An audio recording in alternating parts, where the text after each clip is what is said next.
যখন তুমি বিসিএস দেওয়ার জন্য প্রস্তুতি নিচ্ছ তখন আমার বয়স 24 ছুঁই ছুঁই।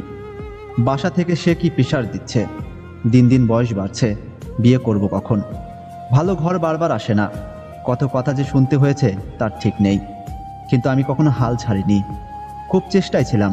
তোমার তো আর বেশি দিন নেই, একটা না একটা ব্যবস্থা হলেই ঠিক তুমি আমাকে তোমার করে নেবে, এই আশায় বেঁচেছিলাম। কিন্তু আমি ভুলে গিয়েছিলাম 24 বছরের বয়সের একটা মেয়েকে তোমার পাশে মানাবে না, দেখতে বুড়ি বুড়ি লাগে, তোমার পাশে একবারই বেমানান। তুমি কেন একটা বুড়ি মেয়েকে বিয়ে করবে বলো? তোমার সরকারি চাকরি হয়েছে, তোমার তো অল্প বয়সের মেয়ে পাওয়ার কথা। বিসিএস দেওয়ার পর তোমার যখন সরকারি চাকরি হলো সেদিন খুব খুশি হয়েছিলাম, ভেবেছিলাম আজ বুঝি সব অপেক্ষার সমাধান। বাবা মাকে বড় মুখ করে বলেছিলাম তোমাদের কথা আমাকে আর শুনতে হবে না, বলেছিলাম একটু অপেক্ষা করতে, দেখলে তো।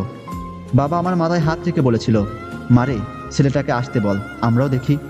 তোমাকে 1 মাস বলার পরে তুমি আমার সাথে আলাদা করে দেখা করতে চাইলে, কত আনন্দ আর কত খুশি নিয়ে তোমার কাছে গিয়েছিলাম।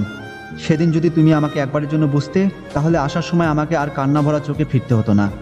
কি যেন বলেছিলে? তোমার মা বলেছে আমাকে তোমার সাথে মানাবে না, তোমার ফ্যামিলির কাছে আমরা বড্ড বেমানান, তুমি চাইছো না আমার সাথে থাকতে, তোমাকে যেন ভুলে যাই। তোমাকে কিছু বলার ছিল না সেদিন। বাড়িতে আসার পর বাবা মাকে সব খুলে বলার পর আমার বাবা মা আমাকে একটা কথাও বলেনি, শুধু বলেছিল আমরা আছি তোর পাশে। গত মাসে শুনলাম তোমার নাকি ক্যান্সার হয়েছে, কিছুদিন বেঁচে আছো এই দুনিয়ায়, শুনে খুব কষ্ট পেয়েছিলাম। জানি না কেন অজান্তেই চোখে জল চলে এসেছিল, হয়তো ভালোবাসার টানে, হয়তো আজও তোমাকে ভালোবাসি। তোমার এতটা খারাপ পরিণতি আমি চাইনি। জানো তো, ভালোবাসার মানুষকে অভিশাপ দিতে নেই, কিন্তু আমরা না দিলেও যে উপরে যে আছে সে কখনো ছেড়ে দেয় না।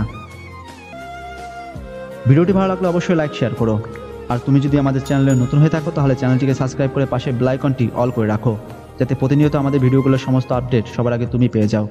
আর তুমি যদি আমাকে ফেসবুক পেজে শুনে থাকো তাহলে পেজটিকে ফলো করতে একদম ভুলো না। আজকে এই পর্যন্তই, দেখা হবে ঠিক এরকম অন্য আরেকটি ভিডিওতে।